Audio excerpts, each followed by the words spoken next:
video kemarin ya. Time itu apa aja? T-nya apa? Tissue debridement. M-nya Moisture. E-nya Epithelial. ya, epithelial adjustment ya. Konsep time ini adalah akronim yang digunakan untuk memudahkan perawat dalam melakukan perawatan luka. Ini perawat loh ya. Jadi kita maksudnya sekarangnya dokter-dokter bedah udah melirik kegiatan kita ini karena ini ternyata memang efektifnya bagus luar biasa gitu ya untuk pasien-pasien, dan perawat bisa melakukan tanpa advice dari dokter gitu ya. Tapi perlu ada kolaborasi iya, tapi ini bisa kita lakukan secara mandiri. Nah, time ini digunakan ya ketika kita mau one bed preparation. Jadi pasien datang dengan seperti ini. Tadi kan udah cuci ya, udah cuci luka. Kita kaji. Tadi pengkajiannya ada jaringan nekrotik nggak? Selang ada kayak ada infeksi nggak tadi kita anggap di skor tadi? Apa tanda infeksi? Purulen, pus ya. Nah, berarti kan kita menggunakan konsep manajemen lukanya dengan time. Bisa nggak kita IME aja atau ME aja? Nggak bisa, harus dari time ya? Nggak bisa. Tergantung dari asesmen kita. Apakah masih ada jaringan nekrotik? Apakah masih ada tanda infeksi? Ya. Kalau kayak gini kita harus masih menggunakan konsep time karena ada slopnya yang harus kita angkat. Berarti di T-nya tissue management target kita adalah mengangkat jaringan nekrotik slopnya. Ya. Oke, kemudian mengangkat jaringan nekrotik itu dengan apa sih? Debridement itu apa aja? Mechanical, autolysis, biological. CSWD maksudnya ke apa? Mechanical. Autolysis, debridement, mechanical, surgical, biological, enzim 5 ya? Ya.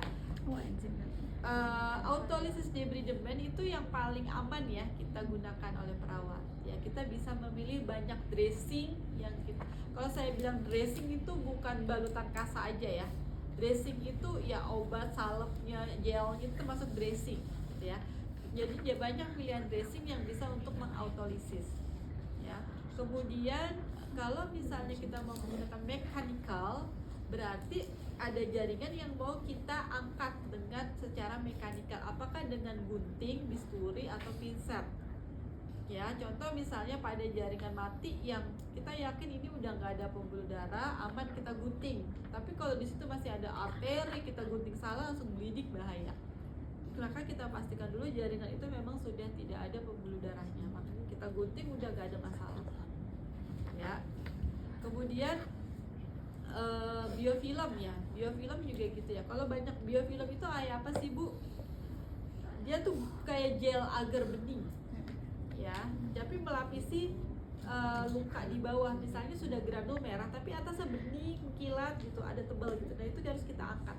Kita bisa pakai pinset ya, mencongkel biofilmnya. Kalau pasien nggak sakit ya, kalau pasien sakit saran saya autolisis ya. Kemudian kalau itu mekanikal bisa dengan gunting atau dengan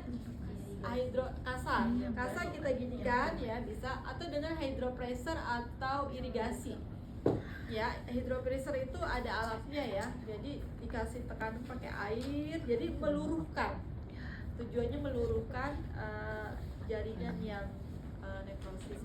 Kalau kering nggak bisa, nekrosis kering tahu kan, kering banget, sangka udah sembuh padahal jaringan mati itu ya, bawahnya belum apa-apa, warna hitam kering itu nggak bisa di diirigasi, harus dilembekkan dulu ya. Dilembekkan dengan apa? Kalau di surgical di bedah disayat, tapi kalau kita kan nggak bisa melakukan itu ya, kita autolisis, cari dressing yang bisa untuk melembekkan si kering tadi ya, jadi melunakkan jaringan kering. Kalau udah lunak pada saat buka kasa dia akan ikut keangkat ya. debridement ya.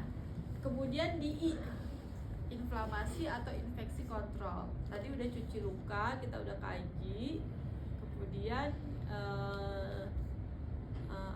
salah satu yang tadi saya sebutkan, ada nggak fase yang infeksi atau inflamasi kontrol? Apa? Yang pulus. Itu tandanya. Tindakan mengontrol infeksinya apa? Pencucian. Ya, mencuci luka. Sebelum memberikan dulu ya. Kita cuci luka itu salah satu mengontrol infeksi. Cuci luka tadi bisa dengan tap water, NaCl, atau antiseptik. Ya, antiseptik. Contoh antiseptik bisa menggunakan yang jenis kandungannya PHMB. PHMB itu singkatannya saya lupa. Ya, jadi kita bisa cuci dengan antiseptik atau dengan cairan. Itu salah satu kontrol infeksi. Kalau misalnya ternyata memang ada unsur inflamasi atau infeksi, kita bisa tambahkan dressing yang mengandung antimikrobial. Ya, topikal berarti ya. Oh, ternyata setelah itu kayaknya ini infeksinya panjang ya, coba kita kultur pusnya. Berarti kita harus kerjasama dengan laboratorium, kerjasama dengan dokter. Ya, kita kultur, ternyata hasilnya ada bakteri Streptococcus atau Staphylococcus, maka perlu antibiotik. Nah, itu kita nggak bisa berikan, tapi kita rujuk ke dokter. Ya, itu untuk inflamasi atau infeksi kontrol. Kemudian di M, ya, moisturizer balance. Tujuannya apa sih moisturizer balance? Menjaga kelembapan. Kelembapan itu harus diapain luka? Ditutup oklusif, rapat. Ya, kalau dulu kan kita beli kasih semester 1. Sini masih gabul, ya itu gak oklusif ya. Tapi oklusif itu benar-benar tutup rapat. Nah, supaya di sini dalam itu benar-benar lembab.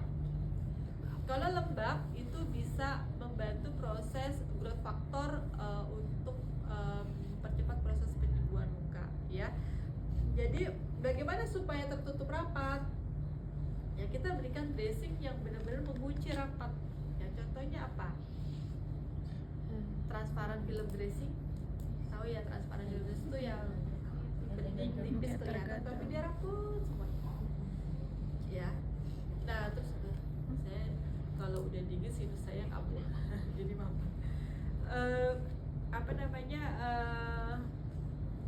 tergantung nanti ya.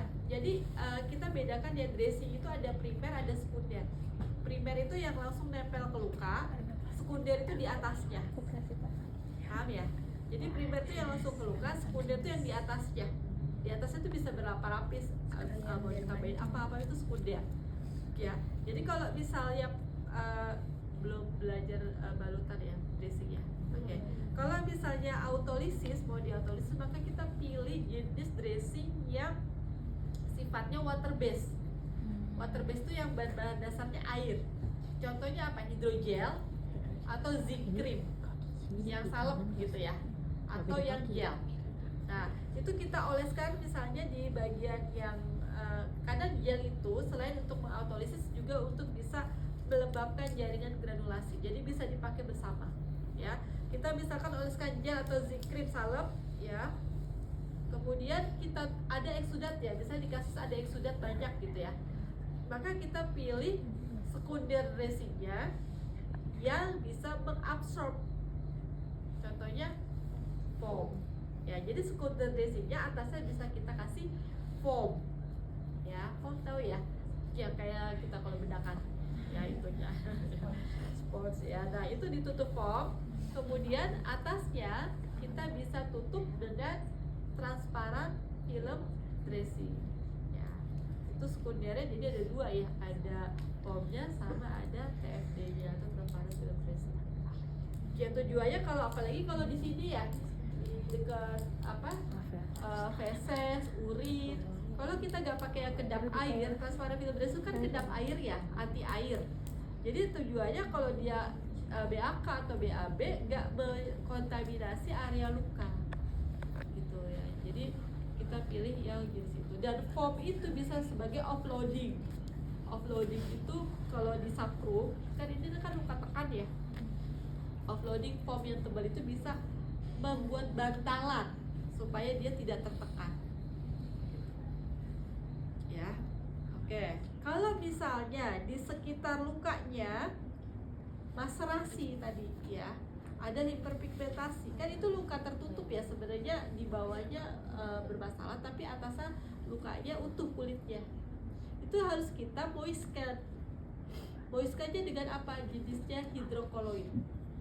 Ya, namanya hidrokoloid. Jadi kita gunting hidrokoloid, kita tempelkan di area sekitar luka. Nanti tutup sama foamnya luas, beli ukuran yang agak luas yang menutupi hidrokoloidnya juga. Ya, sehingga di sini nanti transparan dressingnya yang agak lebar. Gitu. Ya, seperti itu. Jadi ini juga terawat, nggak hanya cuma bikin ini, tapi ini juga karena ini beresiko basah, apalagi kalau yang sudah banyak ya. Nanti kalau nggak dilindungi hidrokoloid basah lagi, iritasi lagi. Ya, itu di moisturizer balance ya. Kemudian di E-nya apa? Ya, kita kan mau tujuannya supaya cepat epitelisasi ya. Maka salah satu di sana tindakan kita adalah bisa kita lihat support nutrisinya. Ya, bagaimana nutrisinya? Ya, dukung proteinnya. Ya, protein tinggi. Kemudian kalau dia ada DM, kontrol gula darahnya. Kemudian ada bisa kita tambahkan terapi adjunktif. Terapi adjunktif ya. Terapi adjunktif itu kayak apa? Contohnya terapi oksigen. Terapi oksigen itu apa, Bu? Diberikan oksigen bukan di ini tapi di lukanya. Ya. Contoh hiperbarik. Ya, hiperbarik itu bisa. Ya. Atau terapi ozon.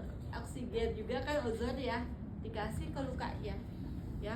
Nanti ada alat terapi ozon pakai selang, terus kakinya dibungkus plastik, selangnya masukin ke plastik, diikat, nanti dia gebuk di situ ya, oksigennya, harapannya untuk vaskularisasi ke oksigenasi ke lukanya.